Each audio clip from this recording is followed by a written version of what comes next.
আসসালামু আলাইকুম প্রিয় বন্ধুরা, আবারও খুবই গুরুত্বপূর্ণ একটা ভিডিও আপনাদের সামনে নিয়ে আসতেছি। আজকের এই ভিডিওটা যদি আপনি মিস করেন তাহলে ফেসবুক লাইভে আপনি জীবনেও সাকসেস হতে পারবেন না। দেখুন, এখানে লেখা রয়েছে profile has some issue, we restricted your profile as a safety measure because your activity may not follow our rules. তো সেই রুলসগুলো কি, আমরা এই যে প্রোফাইল হ্যাজ সাম ইস্যুর এই লার্ন মোডে ক্লিক করলাম। এখানে দেখতে পাচ্ছেন যে ফেসবুক এই লোকটার যে অ্যাকাউন্ট স্ট্যাটাস এটা কিন্তু নো রেস্ট্রিকশন দেখাচ্ছে, কিন্তু এখানে তার রিকমেন্ডেবলটা সাসপেন্ড এবং মনিটাইজেশনটা সাসপেন্ড। কেন এই সমস্যা হলো, এই সমস্যা হলে কি করবেন এবং এই সমস্যার কারণগুলো কি, আজকে সেটা খুঁটিয়ে দেখব। তো আমরা প্রথমে দেখব যে তার রিকমেন্ডেশনটা সাসপেন্ড কেন হয়েছে। এই রিকমেন্ডেশনে আমরা যখন যাই তখন দেখতে পাচ্ছি যে এখানে বেশ কিছু বিষয় ফেসবুক তার রিকমেন্ডেশনটা সাসপেন্ড করার পিছনে কারণ দেখিয়েছে। সেই কারণগুলো কি কি, এই যে topic of profile is focus on, এই যে এখানে যে শব্দগুলো আছে এই শব্দগুলো আপনারা একটু পড়ে নেবেন, ঠিক আছে। তারপরে লেখা আছে profile with a history violating community standards, content is clickbait, এই যে এই লেখাগুলো সুন্দর করে স্পষ্ট করে পড়ে নেবেন, ঠিক আছে। আমরা বিস্তারিত আস্তে আস্তে ধীরে ধীরে আরও গভীরে যাওয়ার চেষ্টা করব, খুঁটিয়ে খুঁটিয়ে দেখব এই সমস্যাগুলো কেন হয়, কারা এই ধরনের সমস্যা করেছেন এবং এই সমস্যাগুলো হলে কিভাবে সমাধান করবেন। তো আমরা এখান থেকে একটু কি করব, এই লার্ন মোডে ক্লিক করব। এই যে learn mode, learn recommendation work, যখন আমরা এটাতে ক্লিক করি তো এইটার একটা বিস্তারিত তারা আমাদেরকে লিখে দিয়েছে। আপনারা অনেকে এটা পড়ার ধৈর্য নাই, এজন্য ভিডিওটা শেয়ার করে রাখবেন, অবসর টাইমে এটা পড়ে পড়ে নেবেন। তো আমরা এই পুরো লেখাটাকে আমরা সুন্দর করে কি করব, আমরা এখান থেকে পড়ে নেব একটু পজ করে। তো এজন্য আপনাদেরকে সহজ করার জন্য যে কাজটা করেছি আমি আগেই, এই যে দেখেন, আমি গুগল জেমিনি থেকে এটাকে একটা আমরা করে নিছি। আমরা কি করছি, আমরা এটার একটা সুন্দর একটা বাংলা লিখে নিয়েছি। এই বাংলাটা কি, এই যে দেখেন, ফেসবুকে সুপারিশ রিকমেন্ডেশন সংক্রান্ত নির্দেশাবলী নিচে সহজ ভাষায় অনুবাদ ও বিশ্লেষণ করা হলো।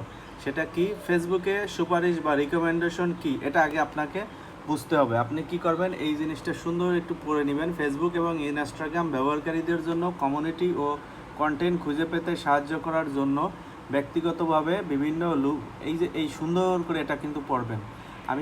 আমি যদি বিস্তারিতভাবে আপনাদেরকে দেখাতে যাই তাহলে কিন্তু ভিডিওটা অনেক লং হয়ে যাবে। ভিডিওটা শর্টকাট করার জন্য আমি বেশ কিছু বিষয় আগে আমি শর্টকাটে আপনাদেরকে দেখিয়ে দিচ্ছি। যে ধরনের কন্টেন্ট সুপারিশ করা হয় না, বিষয়টা খুবই গুরুত্বপূর্ণ, ক্যাটাগরি দেখাইতেছে, এইগুলো একটু পড়ে নেবেন। ফেসবুকের কমিউনিটি গাইডলাইন যে একটা কারণ আছে যার কারণে এই কথাগুলো আমি পড়তে পারতাছি না। আপনারা এগুলো সুন্দর করে কি করবেন, এই যে যেটা সুপারিশ করা হয় না, অর্থাৎ এই কাজগুলো যদি আপনি করেন তাহলে আপনার আইডিটা জীবনেও সুপারিশ করবে না, আর এই কাজগুলো করলে আপনার আইডি থেকে এটা সম্পূর্ণভাবে মুছে নেবে, ঠিক আছে।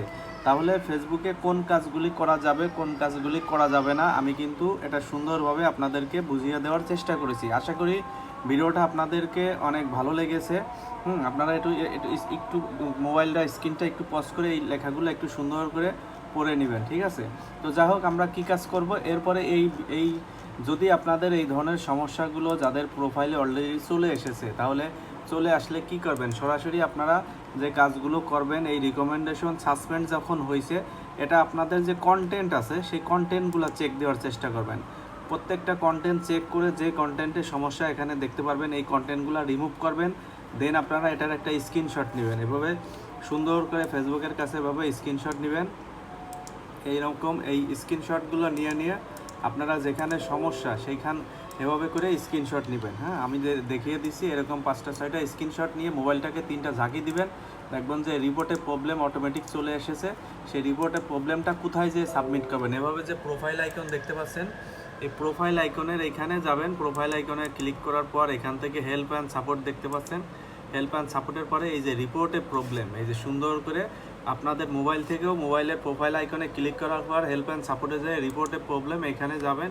এখান থেকে এই যে ইনক্লুড করে দিবেন। এই ইনক্লুড করার পর, ঠিক আছে, ইনক্লুড করার পর এই যে অলরেডি একটা স্ক্রিনশট নিয়ে নিছে, আপনারা এখানে কি করবেন, এটা অ্যালাউ করে আপনাদের কম্পিউটার বা মোবাইল স্ক্রিন থেকে এই যে অ্যাড স্ক্রিনশট ইওর ভিডিও, এটা সুন্দর করে আপনারা আপনাদের মোবাইল থেকে যেখানে স্ক্রিনশটগুলো নিয়েছেন সেই স্ক্রিনশটগুলো আপনারা এভাবে সুন্দর করে করে একটা একটা করে মানে সবগুলো একসাথে সিলেক্ট করে এখানে আপলোড করে দেবেন। দেন আপনারা এই ডিটেলস অপশনে গিয়ে আপনাদের প্রোফাইলটা কেন এই ধরনের রিকমেন্ডেশন সাসপেন্ড হয়েছে, সেই রিকমেন্ডেশন সাসপেন্ড হওয়ার যে একটা কারণ সেটার আপনারা জেমিনি দিয়ে বা বিভিন্ন সফটওয়্যার দিয়ে সুন্দরভাবে একটা আপিল নোটিশ লিখে নেবেন, ঠিক আছে। আমি যদি আপনাদেরকে কয়েকটা আপিল নোটিশে এভাবে দেখাই, এই যে আমার অলরেডি এখানে বেশ কিছু আপিল নোটিশ আছে, এভাবে করে সুন্দর করে একটা আপিল নোটিশ এরকম লিখবেন। লিখে এই লেখাগুলোকে, আমি কিন্তু এটা অন্য একটা আপিল নোটিশ, তো এরকম চাইলে আমার কাছ থেকেও আপনারা আপিল নোটিশগুলো নিয়ে নিতে পারেন। নিয়ে আপনারা কি করবেন, এইখানে এসে ক্লিক, আপনারা সুন্দর করে আপনাদের আইডির নাম, প্রোফাইলের লিঙ্ক এবং আপনাদের যে সমস্যা, সেই সমস্যার কারণগুলো লিখে আপনারা এখান থেকে সাবমিট রিপোর্ট করলে আশা করি 3 থেকে 5 দিনের ভিতর আপনাদের প্রোফাইলটা আগের মতো হয়ে যাবে। এবং আপনারা প্রোফাইলে নিয়মিত লাইভ করবেন, নিয়মিত ফেস ক্যাম ভিডিও দিবেন, নিজের অরিজিনাল সব কিছু দেওয়ার চেষ্টা করবেন। আশা করি 3 থেকে 5 দিনের ভিতর ফেসবুক যখন বুঝবে যে আপনার আইডিটা অরিজিনাল, আপনি ফেসবুকের কোনো কমিউনিটি গাইডলাইনের বিপক্ষে কোনো কাজ করছেন না, তখন আপনার আইডিটা রিভিউ করে তারা আপনাকে মনিটাইজেশনটা ফেরত দেবে এবং আপনাদের প্রোফাইলটা রিকমেন্ডেশনটা আবার মানুষের কাছে রিকমেন্ডেড করে দিবে। ধন্যবাদ সবাইকে, আসসালামু আলাইকুম।